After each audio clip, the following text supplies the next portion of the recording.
write a method that will count the pair of songs we can make from a list of songs. The duration of the songs needs to add to multiple of 60. This is a problem from HackerRank.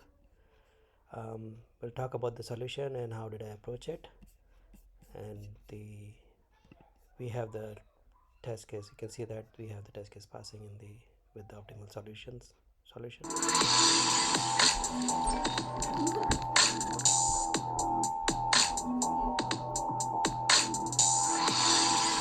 I'll be coding the solution in Java.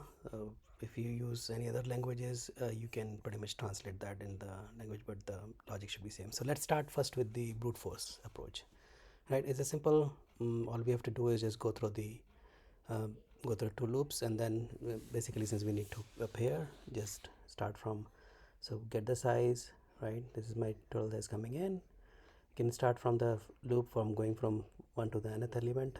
We have total list is given here, this many, and then put another loop which is basically going from I to the n, and then all we are doing is getting this song duration, sum up, and then if it says a multiple of 60, we increment the answer and then return the answer. Right? So simple brute force approach, but we can clearly see this is order of n square. So let's see how this looks when we run it. And let's see, it's running, and 9 of the 15 test cases have passed, but you can see the time limit has exceeded.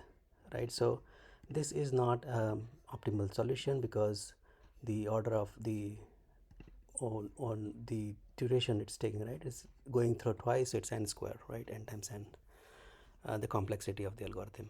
So can we do anything better than that? Right? So one of the information that is given in the problem is that the song duration is going from 1 to 1000, so it cannot go more than 1000, right? And all we have to do is count the sum for the duration. So the max duration you can get is 2000, right? If two songs are there for 1000, so you can 1000 plus 1000, right? So can we use this information to see if we can find a different solution to this problem, right? And that's what basically I paid attention. So maybe there is a better solution. So if you guys know of any other approaches, please feel free to comment and I'll take a look. But that's something I could think of, right? So let me give you a little bit more about what my thought process is, right?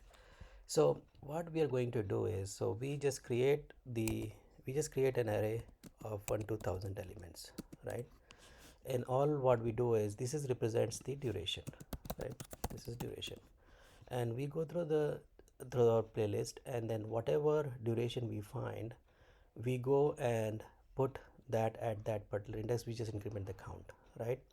So let's say this is the playlist I have got. So after I put that in the array, my array of 1000, I will see that 60, right, at the 60th index my count will be 3 because I have 3, right? At 30th index my count will be 2, and then and 90 my count will be 2 because I have 2 of these, right? So that's how my output will look. Now from here we can say we have to now infer what pairs can be formed, right? Because these are my songs now, right? So problem is changed to this 1000 durations. So to do this, now first we see we have 60 duration, right? So we have 3. Now 60 is itself, right? 60 is divisible by 60, right? So it goes by divide. So then you can make a pair with 60 60, right? So you can pretty much make, because these are 3 different indexes, so you may have 3 pairs like this, 60 60 60, right? Now how do you, so that means if it is divisible by 60, right, the index, then you just look at this number and say, let me see how many pairs I can find with that. So how you can find that? You will use, like, the combination 3C2, right, which basically gives you 3 factorial by 2 factorial by 1 factorial, right, multiply 1 factorial. So how many times you can form the combination, right? And if you solve this, you would get the answer 3, So that's how it will make this form three pairs of itself, right? Then it comes, then you are looking at this and this and say, okay, we have 60/30. So how many can we make with this combination, right? So that you will simply say, okay, 60/30, 60/30, 60/30, 60/30, right? So all these times, so this is literally like multiplication of these two. So if you multiply these two, you will get, 6 pair with that, right? And then, similarly you keep going with 90, right? So that's how this is how you will structure the algorithm to count the cases where your element is divisible by 60. Then you compute using the this combination. If it's not divisible by 60, then you look into the inside second element, rest of the elements, and say, okay, does adding that to the other one makes it divisible by 60? And if it does, then you count it by doing the multiplication of that, right, following this combination. Now there is one more condition left, which was a little tricky for me to get.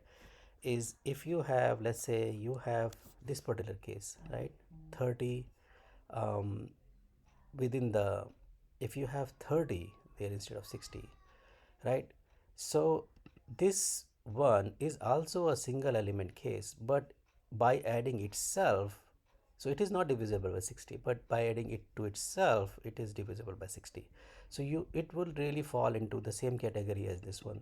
So either you find a number which is divisible by 60, the index is divisible by 60, or if that number, can be, if that number is added to itself, because you just say, okay, I'm going to put another one from there, that is divisible by 60, then also you should compute using this. So that's what the solution is going to do, right? And that's how you would create the the output, right? So let me go to the um, solution here, code real quick. So this is what the solution is. So first create an array of 1,000 elements, right? Initialize them with 0, and then all you do is put the index, right? Whatever at the whatever duration you find at that index, just increment it, right? So that will give you the list.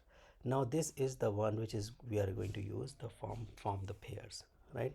And then now you iterate through the loop, and from the outer loop, if there is a 0, if you don't have any duration, why even go through the loop, right? Just continue back.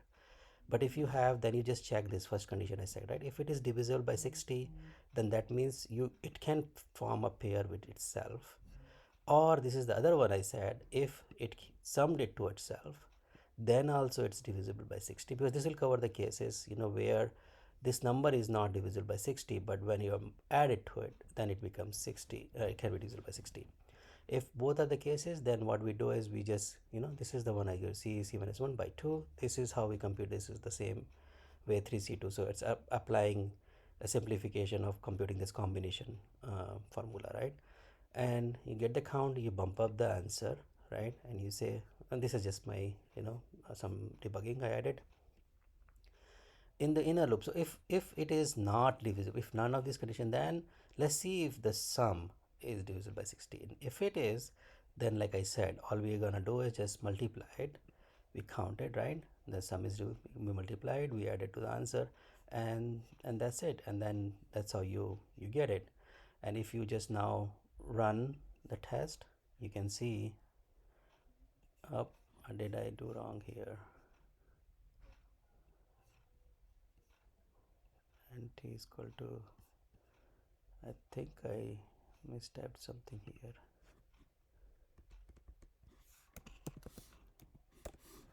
Okay, let's run this again. Oops, sorry. Okay,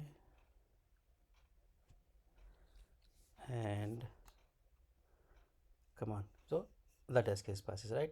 So that's like, it's a little different thinking, but I think if you just think through that perspective, I think this information, it was a little tricky for me to get in, but once they saw, I said, can I just transform the problem to iterate through this instead of this, and that's how I could come up with the solution. So hopefully this helped you. Okay, so what I have also done is created a little this program in the Eclipse in the IntelliJ, right? So and I'll post this code to the GitHub link, which will be there in the below the in the comments. It will be in the description of the video, so you can get the code from there. But so this is same thing, just simple here. So I have just created the first method. This is a brute force. We went through that, and that's how the brute force is doing. So this is how the answer you can get. Then this is the optimized version, which is the same thing that we just went over in the code. And to test this, and I also enhance this to create the pairs, right? So we can just see, what playlist pairs. If somebody asks like how do you get the pairs, all I'm doing is I just created a little class here, which just records the songs, and then I just keep pushing that to the list, right? So in the brute force, for example, you can see that I'm just adding the pair whenever there's a match, right? And in the regular one, I have to just know that okay, from whatever count how the pairs are added, right? I just add them for the single ones, and this is where the summation ones the pair gets added. So to test this, I added a little test here. So these two will be available in the GitHub. So and this is like I think one of the test cases which was failing for me um, after the brute force. This is just the data, same data. So I just created a list here, and all I do is just pass them to my to one of first method brute force and just compare that the results are same. Just so you know, I mean, this is like basically more of a check the optimized version is same, and this is more for the learning, right? So you won't do this I did later to make it helpful for you guys. And then all it does is if it asserts if the size is different, right?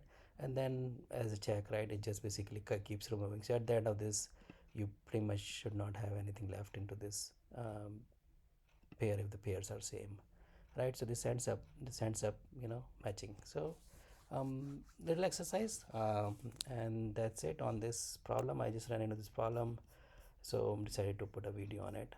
Hopefully someone will find this helpful, and that's the idea. I'm just sharing the information. Thank you for watching, and we'll see you soon in the next video.